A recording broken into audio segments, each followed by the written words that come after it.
Hello friends. अब देखिए यहाँ पे हमको पहले पार्ट्स ऑफ स्पीच सीखना होगा। इंग्लिश में पार्ट्स ऑफ स्पीच का बहुत इंपॉर्टेंस है। जैसे बॉडी के पार्ट्स होते हैं वैसे स्पीच के भी पार्ट्स होते हैं। ये सब आपने सुना होगा। इसमें नाउन, वर्ब और प्रोनाउन, ये तीनों बहुत इंपॉर्टेंट हैं। इनको हमको सीखना होगा डिटेल में कि ये हैं क्या एक्चुअली में। यहाँ पे केवल नाउन का डेफिनेशन सीखने से, ये डेफिनेशन जानने से कुछ नहीं होने वाला। उसको एलॉबरेटली सीखना होगा कि क्या होता है कि नाउन, और ये काम कैसे करता है लैंग्वेज में, इंग्लिश में, ये सीखेंगे हम लोग। तो पहले मैं दिखाता हूँ आपको यहाँ पे नाउन। नाउन तो आप सभी जानते हैं क्या होता है, क्या है। It's a name of a place, thing, और यानी इसको बोलते हैं किसी व्यक्ति, वस्तु या स्थान को हम लोग नाउन कहते हैं। ये सब जानते हैं आप लोग। लेकिन इस नाउन को हम अब ऐसे सब्जेक्ट और ऐसे ऑब्जेक्ट के रूप में पढ़ेंगे हमेशा। लेकिन होता क्या सब्जेक्ट और ऑब्जेक्ट, ये समझेंगे। सब्जेक्ट मतलब वो जिसके विषय में हम बात कर रहे होते हैं, या जो सेंटेंस में जो मेन काम करने वाला होता है, जो भी हीरो होता है, एक्शन जो कर रहा होता है, इट्स कॉल्ड सब्जेक्ट। और अबाउट हुम विच वी आर स्पीकिंग, उसको बोलते हैं सब्जेक्ट। और ऑब्जेक्ट क्या होता है कि ये जो भी काम करे उसका असर जिसके ऊपर दिखे, इट्स कॉल्ड ऑब्जेक्ट। तो इन दोनों के बीच में भी एक होता है, उसको बोलते हैं वर्ब हम लोग। वर्ब मतलब मेनली वर्ब को समझना है, तो हिंदी में लोग क्रिया भी बोलते हैं। ये एक एक्शन वर्ड है। एक्शन वर्ड का मतलब ये हुआ कि जो भी काम जो हीरो है, जो सब्जेक्ट है, जो भी काम कर रहा है सेंटेंस में, जो भी एक्शन वो कर रहा है, चाहे वो खा रहा है, पी रहा है, सो रहा है, जो भी काम कर रहा है, उसी को हम लोग एक्शन या वर्ब बोलते हैं। वर्ब मतलब एक्शन और कुछ नहीं। और जब ये जो भी एक्शन करेगा, सब्जेक्ट को हम लोग हिंदी में कर्ता भी कहते हैं, यहाँ मैं लिखा हूँ, हिंदी में भी लिख के रखा हूँ आप लोगों के लिए। ये जो भी एक्शन करेगा सब्जेक्ट, तो उसका जो रिएक्शन होगा वो जिसके ऊपर दिखे, इट इज़ कॉल्ड ऑब्जेक्ट। इसको हिंदी में कर्म भी कहते हैं हम लोग। अब जैसे मान लीजिए उदाहरण के लिए मैं यहाँ पे इस ब्लैक बोर्ड को ऐसे हिट करता हूँ, तो मैं हो गया सब्जेक्ट, और ये हिटिंग जो हो गई ये हो गई क्रिया, वर्ब, एक्शन। और जब मैं इसको हिट करूँगा तो इसके ऊपर कुछ तो कुछ डेंट पड़ेगा, कुछ तो कुछ होगा उसके ऊपर, कुछ फर्क पड़ेगा उसके ऊपर। It is called the object. तो जिसके ऊपर मैंने एक्शन लिया, इट्स कॉल्ड द ऑब्जेक्ट। और ये ऑब्जेक्ट भी दो प्रकार के होते हैं। एक होता है डायरेक्ट ऑब्जेक्ट और एक होता है इनडायरेक्ट ऑब्जेक्ट। डायरेक्ट ऑब्जेक्ट मतलब वो एक कभी भी नॉन लिविंग थिंग होता है, निर्जीव होता है, जिसमें कोई जीवन नहीं होता, जान नहीं होती, it's called a direct object. और दूसरा एक ऑब्जेक्ट हो सकता है इनडायरेक्ट ऑब्जेक्ट, जो कि लिविंग होता है।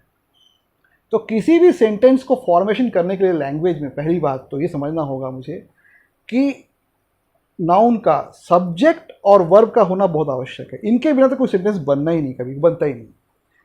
और सेंटेंस में ऑब्जेक्ट हो सकता है, नहीं भी हो सकता है। ये भी हो सकता है कि एक ही ऑब्जेक्ट हो, डायरेक्ट ऑब्जेक्ट हो, इनडायरेक्ट ऑब्जेक्ट ना हो, या ये भी हो सकता है कि दोनों ऑब्जेक्ट्स हों।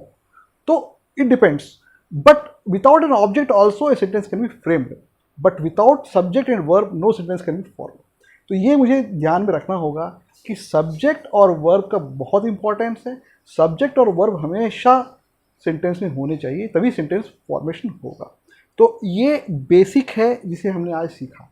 तो इसके अलावा अब हम वर्ब के बारे में जानेंगे नेक्स्ट में, कि वर्ब क्या होता है और कौन कौन से वर्ब्स होते हैं और कैसे काम आते हैं। क्योंकि जनरली देखा गया है, लोग जितने भी जो वर्ब्स होते हैं उनको प्रयोग करने में ही, ये फिल द ब्लैंक्स जो होते हैं इंग्लिश में, लैंग्वेज में पेपर में फिल द ब्लैंक्स आते हैं, उन फिल द ब्लैंक्स को भरने में, उनको फिल करने में ये वर्ब्स बहुत काम आते हैं। लोगों को यही नहीं पता होता कि कहाँ हैज़ लगाऊँ, हैव लगाऊँ, इज़ लगाऊँ, आर लगाऊँ, एम लगाऊँ, कुछ पता ही नहीं है।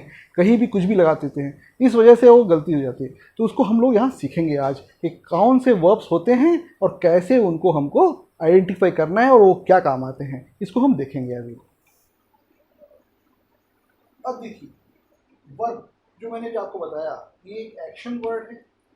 जो एक्शन होता है उसे इंडिकेट करने के लिए इसका यूज करते हैं। अब ये वर्ब को भी हम दो प्रकार से पढ़ सकते हैं। एक होता है हेल्पिंग वर्ब और दूसरा होता है मेन वर्ब।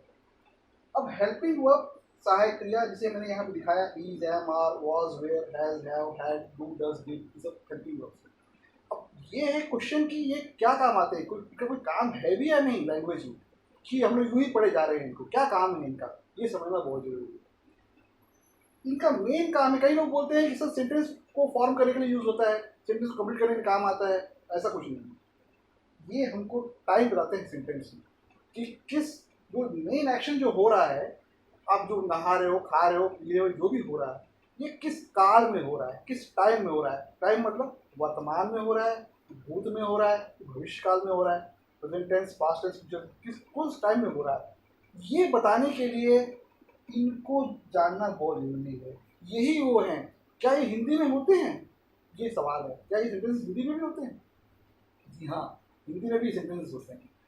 इंग्लिश और हिंदी में कोई बहुत अंतर नहीं है, केवल नई जानकारी नहीं होने के कारण हम मेरा सोचते हैं। हिंदी में भी देखिए, जो सेंटेंस हम लिखते हैं ना, राम खाना खा रहा है, तो ये जो है it is called the helping word. जो इंग्लिश का ईज है वही हिंदी का है, और कुछ नहीं।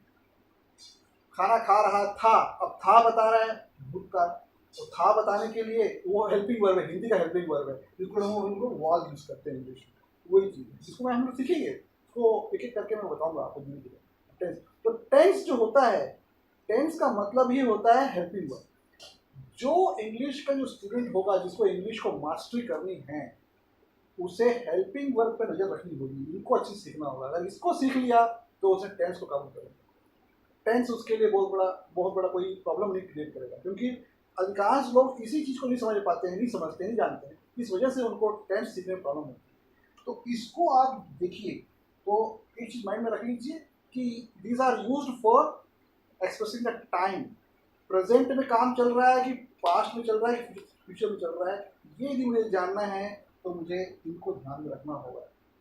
अब दूसरा टाइप का वर्ब है मेन वर्ब। ये है मेन एक्शन, जो असली काम जो हो रहा है, जो भी आप खा रहे हैं, पी रहे हैं, सो रहे हैं, जाग रहे हैं, जो भी काम कर रहे हैं, वो किस काल में हो रहा है वो बताने के लिए हेल्पिंग वर्ब, और वो कौन सा काम है वो बताने के लिए मेन वर्ब। अब इंग्लिश में ऐसा हो गया कि मेन वर्ब को भी 3 भागों में बांटा गया। एक तो प्रेजेंट टेंस, प्रेजेंट, पास्ट और पास्ट पार्टिसिपल, जिसको आगे से हम लोग फर्स्ट फॉर्म, सेकेंड फॉर्म और थर्ड फॉर्म के नाम से जानेंगे। अब इसमें क्या होता है कि जैसे जैसे काल बदलता है, टेंस चेंज होता है, तो इसके रूप भी चेंज होने शुरू हो जाते हैं। ये एक कॉम्प्लिकेटेड चीज़ है इंग्लिश।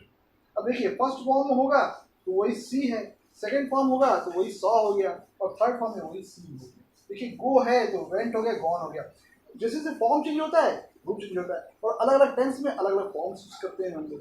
तो इसकी भी जानकारी मुझे होनी चाहिए, तब जाके हम टेंस को काबू कर पाएंगे।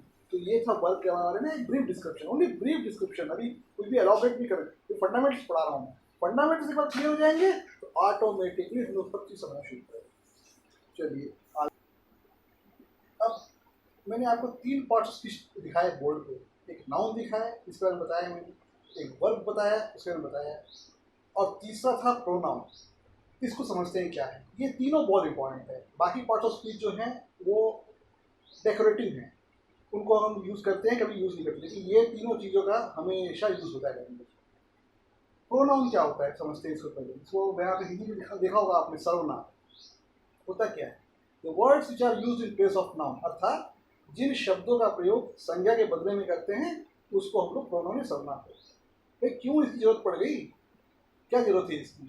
जरूरत ये है कि इंग्लिश में कि किसी भी लैंग्वेज में एक नियम है कि आप हमेशा, एक बार आपने संज्ञा का यूज़ किया, नाउन का यूज़ किया, तो उसे बार बार यूज़ नहीं करना, रिपीटिशन नहीं करना है। Repetition should be avoided. जैसे एक बार आपने बोल दिया राम एक अच्छा बच्चा है, राम सोता है, राम खाता है, बार बार राम राम राम राम नहीं करना है। उसके बदले में हमें सर्वनाम यूज़ करना पड़ेगा। राम एक बार बोल दिया तो अगली बार बोलना पड़ेगा वो एक अच्छा बच्चा है, वह रोता है, गाता है, जो भी है सब बोलना पड़ेगा। इस वजह से सर्वनाम की बहुत ज़्यादा आवश्यकता है। अब इस सर्वनाम को भी क्लासीफाई किया गया, क्लासिफिकेशन ऑफ प्रोनाउंस जिसको कहते हैं हम लोग। तो क्लासिफिकेशन में समझते हैं कि क्या होता है क्लासिफिकेशन। सिंगुलर एक वचन, प्लूरल बहुवचन। सिंगुलर प्लूरल में क्लासिफाई हुआ। फर्स्ट पर्सन, पहला है फर्स्ट पर्सन, जिसे हम लोग आई, यहाँ लिखा हुआ है आई। आई मतलब सब समझते हैं मैं, और वी हम। जब मैं अपने बारे में बात कर रहा होता हूँ हमेशा, तो वो हमेशा आई में बात करता हूँ, और जब मैं अपने परिवार के बारे में या टीम के बारे में बात करता हूँ तो वो हम, वी में बात करूँगा, वो बहुवचन। और जब मैं अपने सामने वाले से बात करूँगा तो हमेशा एक वचन होगा तो यू है, और बहुवचन के लिए भी यू है। तो बहुत लोग हैं तो हम साथ में कुछ जोड़ देते हैं, यू पीपल, यू स्टूडेंट, ऐसा कुछ जोड़ के, ताकि क्लैरिफाई हो जाता है कि वो बहुवचन है। बिल्कुल जो मेरे सामने, ठीक मेरे सामने है, उस से बोलने के लिए यू यूज करते हैं। और हम दोनों मिलके जो रोज तीसरे के बारे में बात करते रहते हैं वो है ये। अगर वो पुरुष है तो ही, स्त्री है तो शी, और यदि निर्जीव और जानवर हैं तो इट। ये ध्यान में रखना है क्योंकि ये बहुत इंपॉर्टेंट है, एग्जाम्स में इसको बहुत पूछता है। और एक और पूछता है वो आई। इन दोनों में से बहुत पूछा जाता है, तो मुझे इसका ध्यान रखना पड़ेगा। ये आइडेंटिफाई करना होता है कि कैसे मैं पहचानूं कि थर्ड पर्सन है कि नहीं कोई सब्जेक्ट। तो अपने आप से पूछो कि मैं हूं क्या, मेरे सामने बैठा हुआ है क्या, नहीं है तो कोई तीसरा है, ऐसा आइडेंटिफाई करना होता है इसे। तो ये ही पुरुष के लिए, शी स्त्री के लिए, इट जो होता है निर्जीव नॉन लिविंग और जानवरों के लिए। और दे जो है इसको हिंदी में वे कहते हैं, ये जो वह है, और इसको दे वे कहते हैं जो बहुवचन के लिए कोई उसमें डिस्ट्रीब्यूशन नहीं है, सबके लिए एक ही है, वो है दे। तो ये था प्रोनाउंस का क्लासिफिकेशन, और तीनों चीज़ों हमने ब्रीफ में समझा। अब हम आगे समझेंगे किसी भी सेंटेंस में सब्जेक्ट है कि नहीं, ऑब्जेक्ट है कि नहीं, वर्ब क्या है, ये सबको हमको आइडेंटिफाई करना है। बिना आइडेंटिफिकेशन करने हम आगे नहीं बढ़ सकते। तो उनको जानना है, हम एग्जाम्पल से सीखेंगे कैसे किसी सेंटेंस में सब्जेक्ट क्या है, ऑब्जेक्ट क्या है, वर्ब क्या है, उसका फॉर्मूला क्या, एक फॉर्मूला बताऊँ मैं आपको, उसे आप हमेशा ध्यान में रखिए, इससे आपको बड़ी आसानी होगी और हमें उसे सीखेंगे अभी उसको। अब देखिए, मैंने कहा था कि किसी भी सेंटेंस में सब्जेक्ट क्या है, ऑब्जेक्ट क्या है, ये सब जानना है हमें, क्योंकि उसके बाद ही हम आगे बढ़ पाएंगे। क्योंकि जितने भी आप आगे मैं सिखाऊंगा आपको, active voice, passive voice, narration, इन सब में को सॉल्व करने के लिए सब्जेक्ट, ऑब्जेक्ट, वर्ब, इन सबका नॉलेज होना बहुत जरूरी है। तो उसके लिए एक फॉर्मूला है मेरे पास, उसको आप ध्यान से बड़े सीखो देखो, इसे हमेशा दिमाग में रखो, हमेशा काम आएगा। ये फंडामेंटल से बेसिक, मैं भी मेन लैंग्वेज में मेन कोर्स स्टार्ट नहीं किया हूँ, और ये स्टार्टर्स शुरू किया हूँ, स्टार्टर है ये। तो ये स्टार्टर्स के ऊपर बड़ा ध्यान देना जरूरी है। जो भी सेंटेंस में मेन होगा, मेन वर्ब, मुख्य क्रिया, मतलब जो इससे पता चले कि काम क्या है, एक्चुअल काम क्या है, उस मेन वर्ब को हमें बाहर निकाल देना है।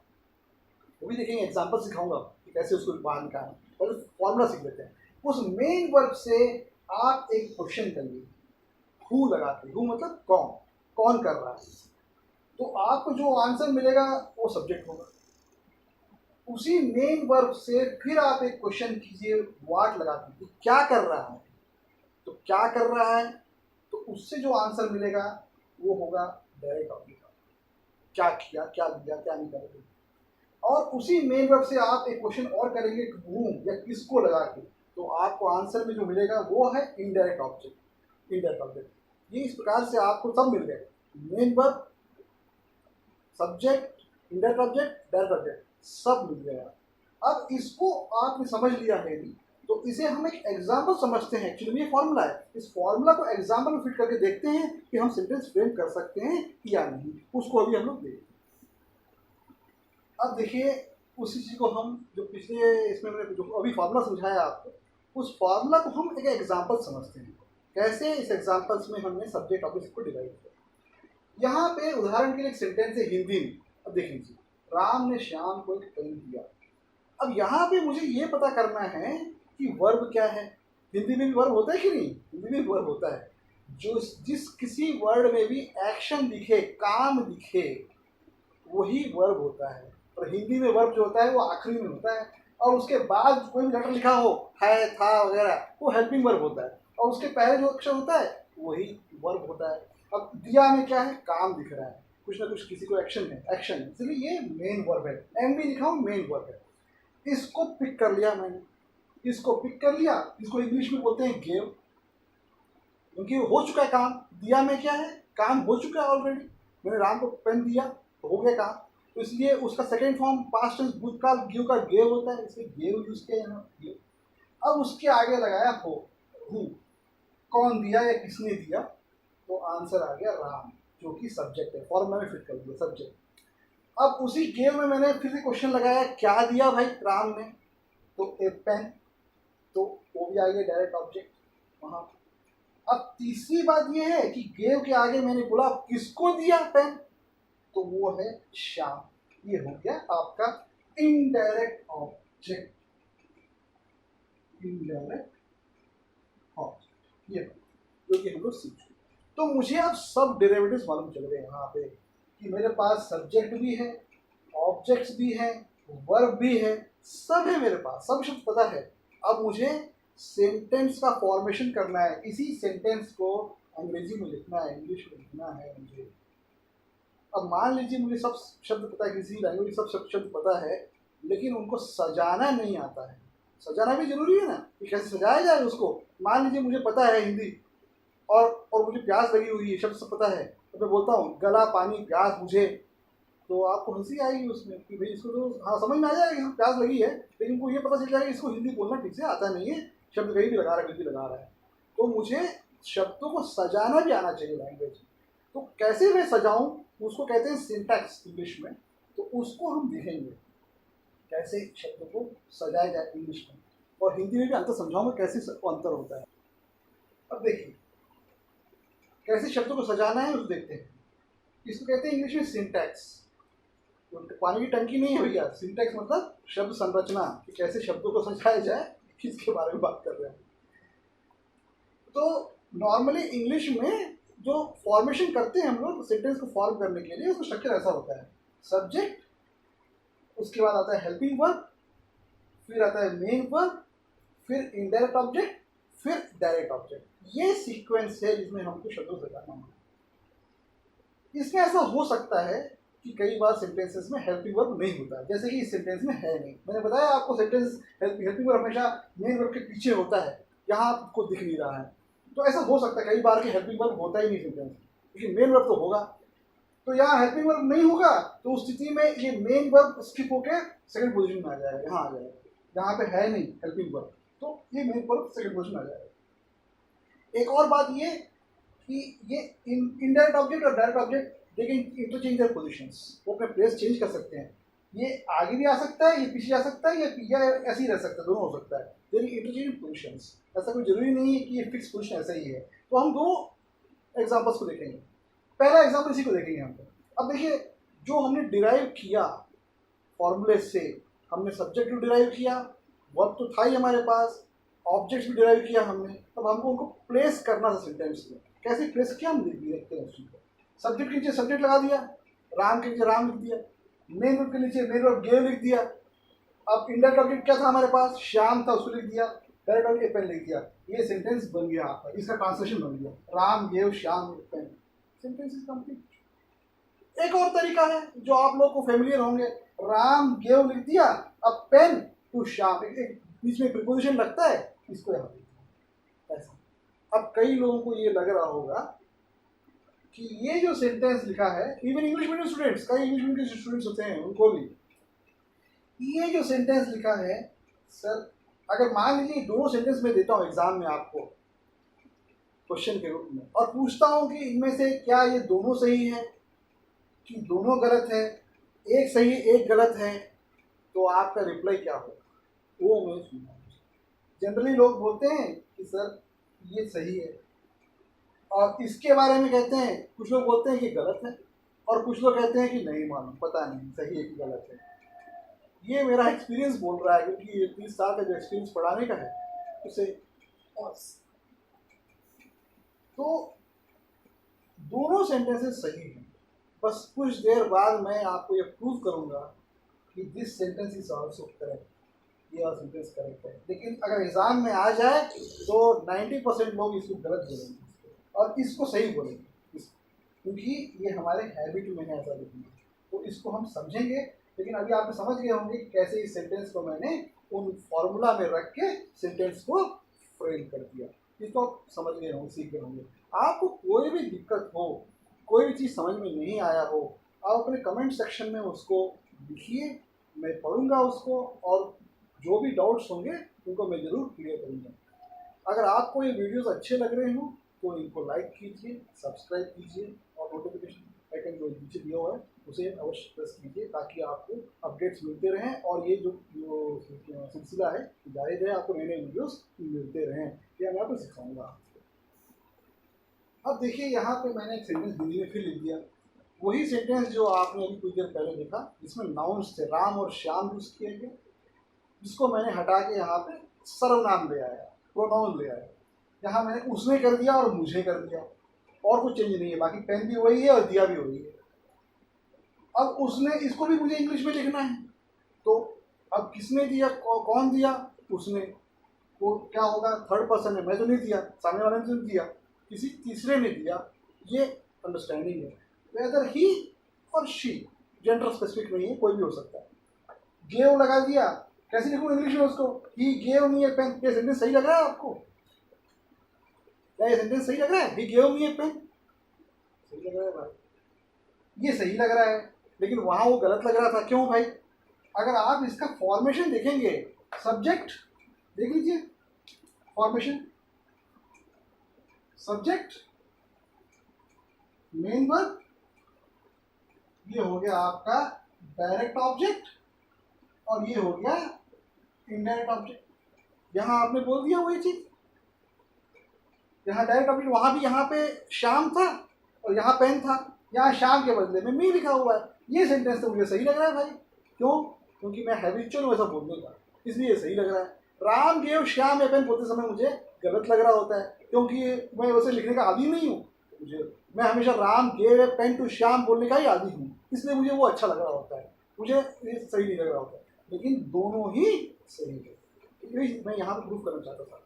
दूसरी बात, अब देखिए कहाँ दिक्कत होती है, हिंदी मीडियम स्टूडेंट्स को होती है, इंग्लिश मीडियम वालों को तो क्योंकि वो लोग फ्लो में रहते हैं इसलिए पता है कि ये सही है बोलते हैं, कि क्यों सही है इसका भी नॉलेज उनको भी मिल जाता है। क्यों सही है ये जानना ही बहुत ज़रूरी है, क्यों गलत है तब मैं उसको 100% कॉन्फिडेंस के साथ पेपर को सॉल्व कर पाऊंगा।